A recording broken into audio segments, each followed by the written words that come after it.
The More Money Show with Steve Moore on the Red Apple Podcast Network. We're back, folks. This is the More Money Show. Thank you so much for joining. I'm economist Steve Moore. It's the highlight of my week. I hope it's the highlight of your week to be able to be in front of this microphone and talk to you about the issues that matter regarding your money and how to make more money, and a little bit of finance, a lot of bit of politics. And so thanks for joining this afternoon, or many people joining different times of the weekend, because we have affiliates from coast to coast, from north to south. It's just amazing. And so thank you for making this show a success by listening. I will have some time at the end of the hour to take a few calls, because we are live, we're in color.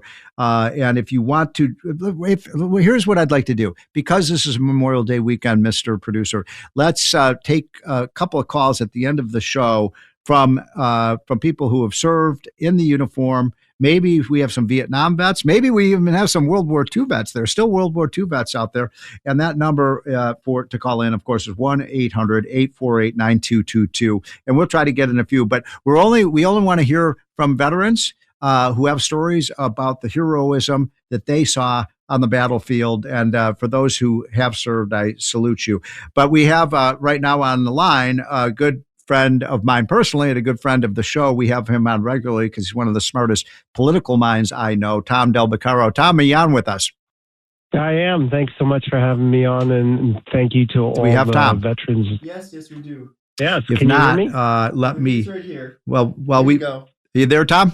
One more check. Yeah, I'm here. Oh, there you are, Tom. I thought I'd lost you, my friend. So thank you so much for joining. Tom Del Beccaro, as I was just saying, is one of the smartest political minds I know, especially when it comes to the politics of our largest state, California. And obviously, this is a New York-based show, but there's a lot of interest, Tom, as you know, about what's going on the left coast. And so let us start with Governor Gavin Newsom. We've talked about him in recent weeks.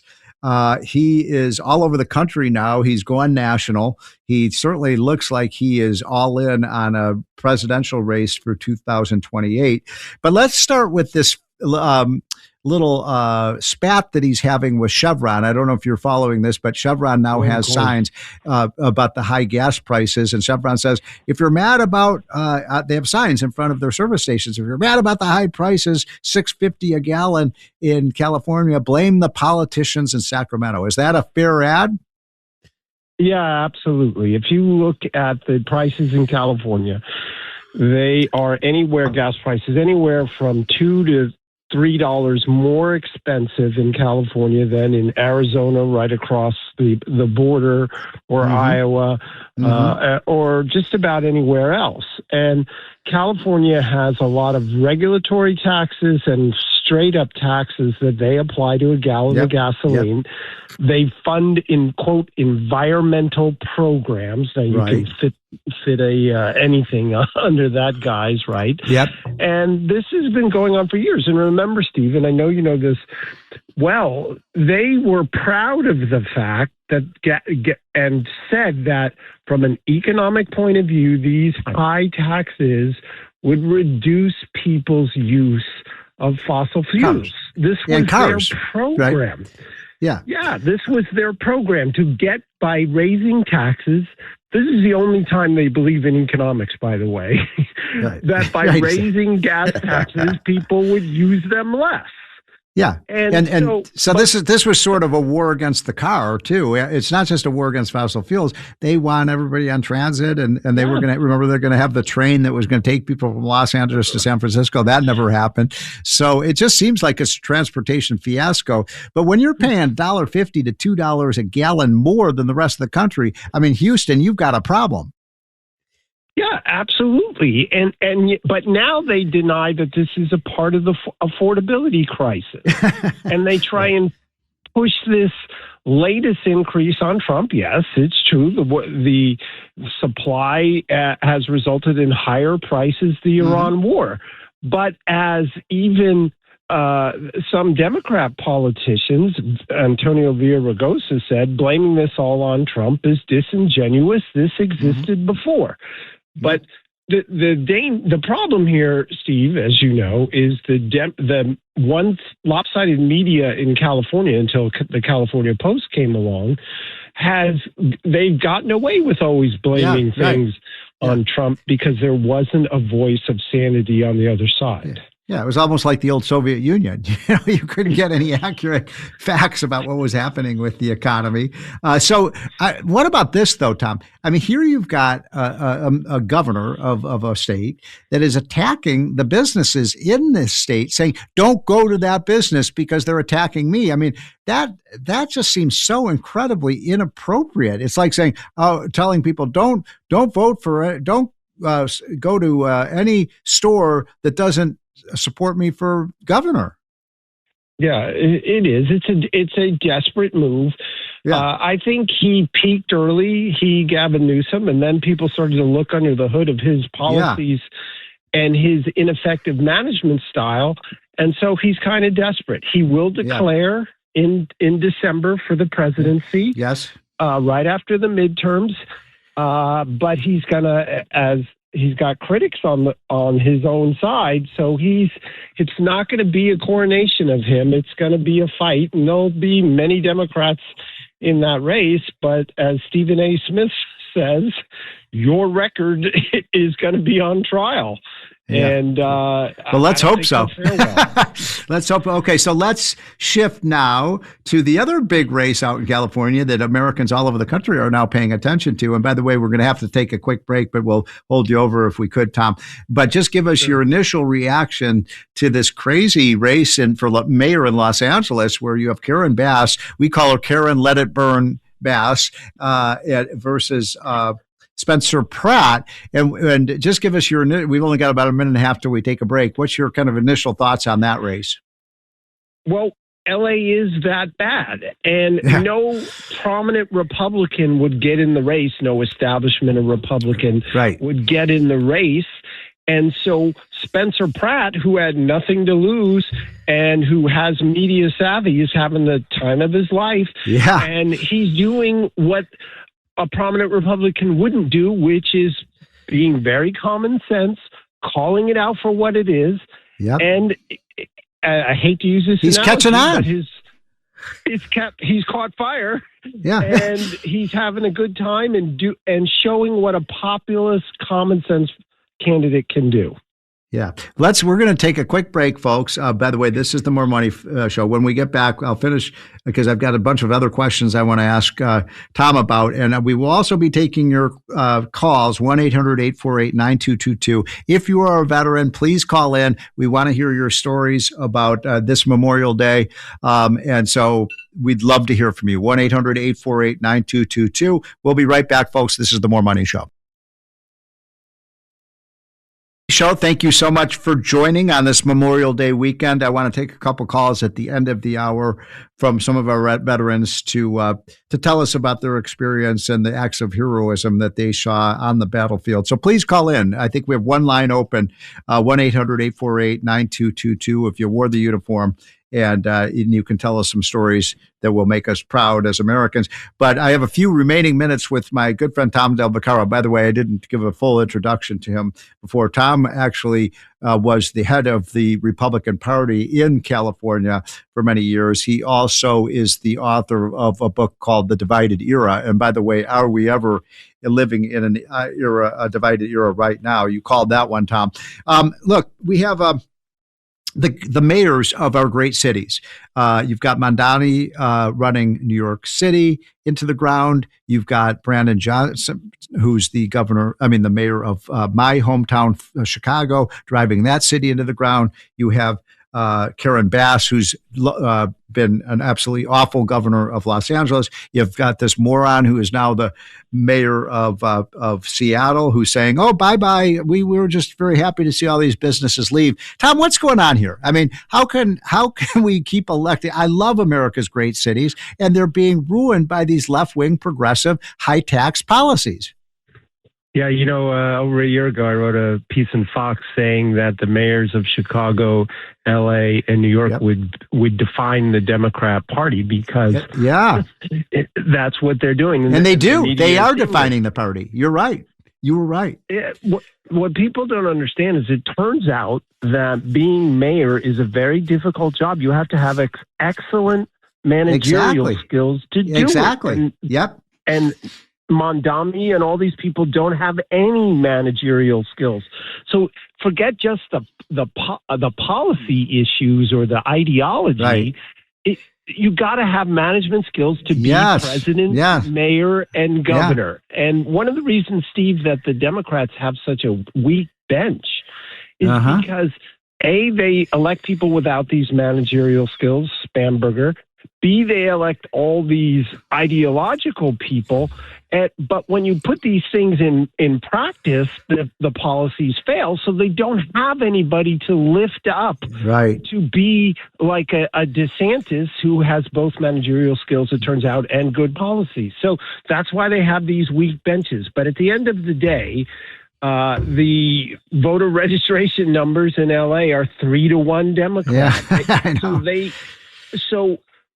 But when you watch these campaigns, Steve, they don't campaign on the issues. They campaign against Trump. And while it is the economy stupid for independents and Republicans, for many Democrats today, Steve, I would say a majority of Democrats, they don't vote on the economy or the issues anymore. They just vote against.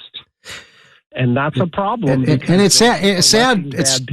It's sad, Tom, because they're ruining their own cities. I mean, when I grew up in Chicago, as you know, people know from their history books, our mayor, we call him Mayor for Life, was Richard M. Daley. Now, he was a Democrat. He was a little corrupt. There was no question. There was a lot of peyote going on.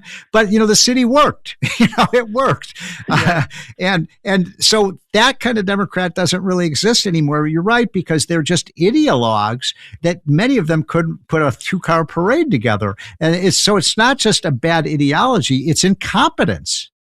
Yes.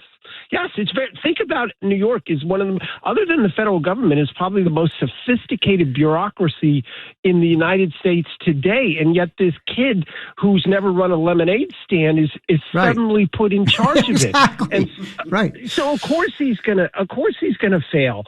And Spamberger, totally ideologically person, not someone who can manage. So that's the problem. The left creates these and supports these huge bureaucracies and has no one to run them, and we pay for that. Literally, as Thomas Sowell says, the worst thing you can do is put people in charge of things where there's no accountability, and that's where America is in many ways. So, Tom, just on the way out, we got 1 minute left. How do you see this election playing out in California? Do you think that we could see any kind of change in leadership in Los Angeles or even in the governorship of California? Well, these huge voter registration advantages, you and I have talked over the last 15 years about how it's being hollowed out. But the fight has to start somewhere. Yes. And Spencer Pratt is proving that you can make a difference and open up people's eyes. And that's the first major step. So that's being advanced. Voters are upset. They see what's wrong. And that's where we got to start. And we got to get voter ID passed in California, which I think can. And that will be a strong foundation to start the renewal. Well put. And, I was in New York when Rudy Giuliani became mayor, and he turned that city around in 14 months. It was amazing what good leadership could do. So we can do much, much better for our cities with great leadership. We just don't have it right now. Tom Del Beccaro, thanks so much for joining, my friend. All right. Let's see. I'd like to take some. Do we have any callers yet, Mr. Producer, who are? No vets. Come on, guys. 1-800-848-9222. But my friend Connor, you've got a story about great heroism. You wore the uniform.